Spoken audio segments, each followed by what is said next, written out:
Советская винтовка считается на постсоветском пространстве старейшей биатлонной гонкой. Мы этим гордимся.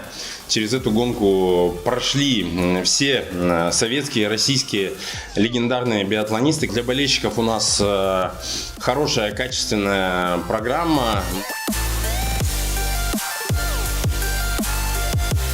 Мы приехали позавчера, даже 3 дня назад, и я уже тут 2 раза катался.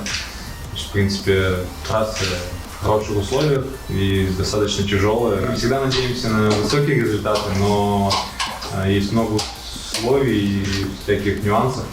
Так что я еще раз повторюсь, что я надеюсь всегда на тот результат, на который готов. Всегда лучше срочно.